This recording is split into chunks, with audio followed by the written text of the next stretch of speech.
Hi, I'm David Gantt, your Buncombe County Commission Chair. I'd like to talk to you about the last two Buncombe County Commissioner meetings that were held on August 7, 2012 and August 21, 2012. We had some long hearings, we had a lot of discussion, and I want to share with you some of the pertinent parts of those. In the August 7 meeting, we reaffirmed and formally committed our economic incentive for New Belgium. It's a lot of money. It's $8 million over 13 years. What we get from this is we have $175 million guaranteed investment in the river. It's where the old packing plant used to be. It will create a very desirable place for businesses to come support New Belgium and just to grow, because New Belgium has a history from Fort Collins, Colorado, where they started, of expanding beyond their business into the community. This is a huge, huge development issue for us. This will be a huge boon to the river. We need to get that river fixed. You can't go to any major city in the United States that has a river that is successful that haven't already developed their rivers. And so we've got to work on that. We've got a jewel down there. It's going to take a lot of money and time, and this is a company that is expressed and committed to put the money and time on a side of the river that we really didn't think would get developed, because it's on the other side from where the greenways are and where the railroad tracks are. So we're excited about that. There will be a minimum of 216 additional jobs right off the bat to support. I think they're going to have a lot more jobs than that will come from this. Just so you'll know, we're not going to write a check for $8 million. They're benchmarks. This is over 13 years, and each year we review to see if they've hit the mark. We don't know what the future is. This company has a bright future, but like any good business, it could go bad. So the incentives are only paid in installments as they're earned, and this is over 13 years. So it's a great thing for our community. We're proud to be part of that. We also, in our in our August 7 and August 21 meeting, we talked and discussed personnel policies, and that's important. That's how we treat our workers. And I want to talk to you a little bit about the personnel policy and then a specific part of it. Our personnel policy is a written place that we can go so that the county employees know how they're going to be treated. I think we have a good management that tries to treat people fairly, but it's always good to have it in writing. So it doesn't matter who the individuals are, you have it in writing how the policies are. First of all, we're going to make it easy for people to find. We're going to put it in the electronic format, which it's not now, which surprised me. We're going to make it user-friendly so you can look through it, see things. We're going to, I guess the highlights is the main highlight we're going to do is we're going to lower the time that people have to be employees before they get health insurance.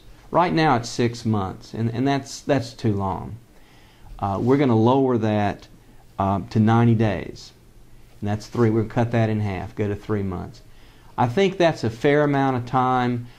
Some folks felt we should do even quicker. I think it's fair to have a little bit of time to see if the employee likes the employer and vice versa. See if it's going to work out.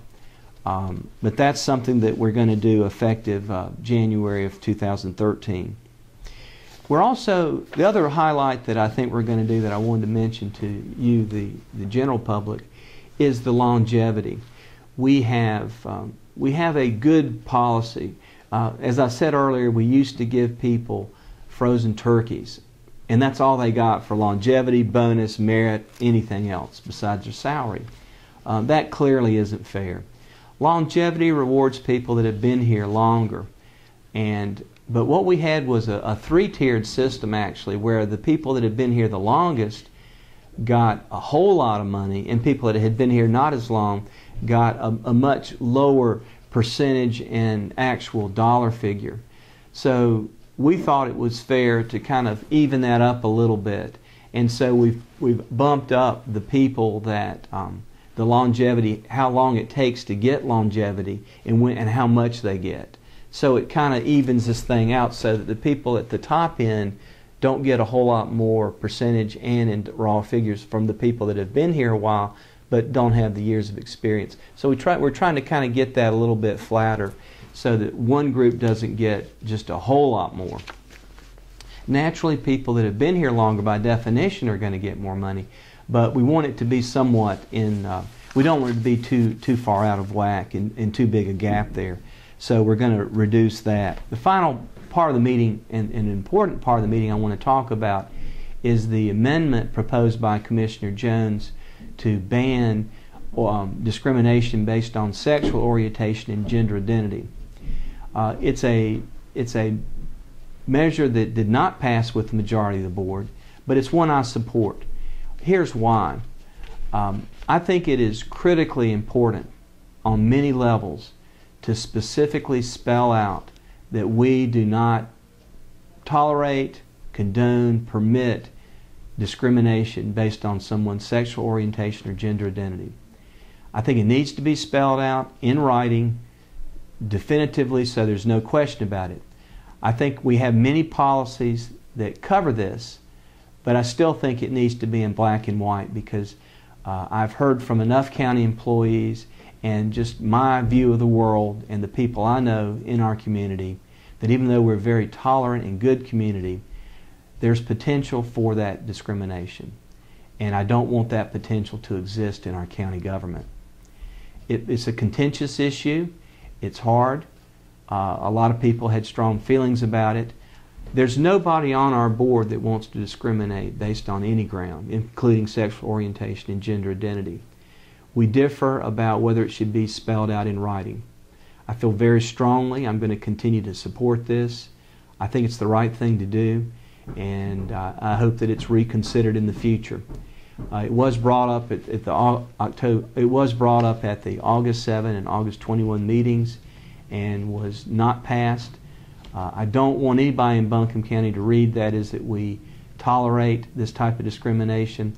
There was a feeling by some of the other board members that we didn't need to spell it out and there might be perhaps financial cost associated with it. I would differ from my friends on that. I think it still needs to be spelled out specifically. I just don't think we can take a chance on that type of an issue. And so it didn't come up the way I wanted, but I know that it's something that we will be watching. I will probably propose a study commission to look and see and get the groups together to continue to work on this and see what we can do. We do not tolerate it. Again, I think it should be spelled out very specifically in black and white so there's absolutely no question in anybody's mind. Those are the topics we talked about at our meetings. Please call me with any thoughts or comments or questions you have. It's my privilege to serve as your chairman, and thank you for listening.